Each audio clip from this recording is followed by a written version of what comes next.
Президент Таджикистана, он так поразился их благообразием, просто чисто внешним, что он им делал очень такие комплименты. Говорит, как же вы выглядите, прям вот от вас какой-то цвет идет, вы такие благообразные, на вас приятно смотреть. Таджиками, которые имеют древнейшую цивилизацию, богатейшую культуру. Когда мы дикарями бегали по лесам, у них уже была богатейшая культура, персидская. У них были и Руми, и Фердоуси, и Рудаки, когда у нас еще никого не было. Понимаете? То есть им есть чем гордиться. Вот. И у них это в крови. Вот это как бы культура речи, образность выражений. У меня был обычный дворник, сторож, сосед мой, Рамазан.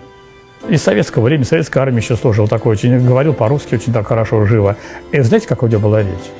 Это, вот я жалко, я говорю, слушай, Рамазан, тебе надо просто записывать на диктофон, потому что настолько она образная, настолько она яркая, с восточным каким-то колоритом. Обычный просто таджик. Он говорил так художественно.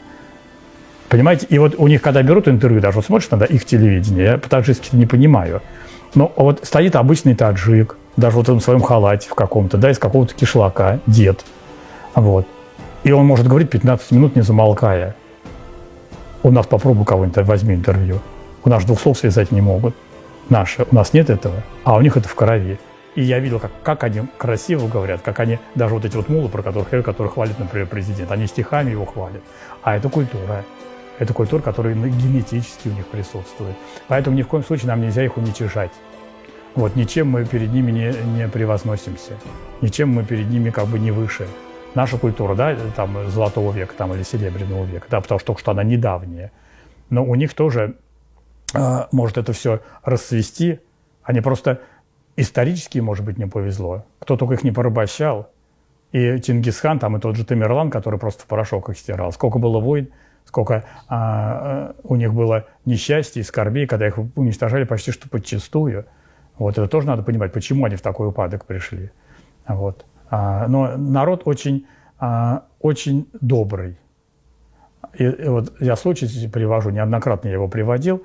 Это не я как бы был свидетелем этого случая. Я слышал это тоже по радио Радонеж, по-моему, не помню. По-моему, по Радонежу. Говорила обычно какая-то наша вот прихожанка, женщина, рассказывала, как она шла из салона красоты. И вот этот таджик, мусульманин, взваливает этого пьяного мужика себе на плечо со словами «Аллах велел всем помогать».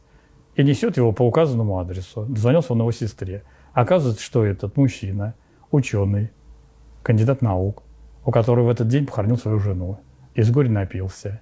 Вот вы понимаете, и вот назови ты этого таджика, что он не христианин, что это не милосердный самарянин.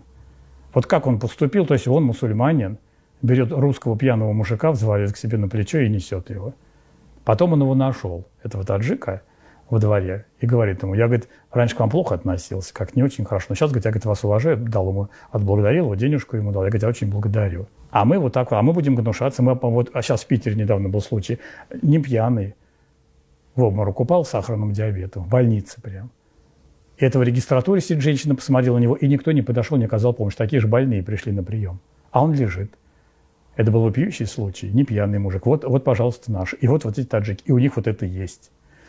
У них это есть, у них это повсеместно распространено. Они в этом отношении лучше, отзывчивее нас.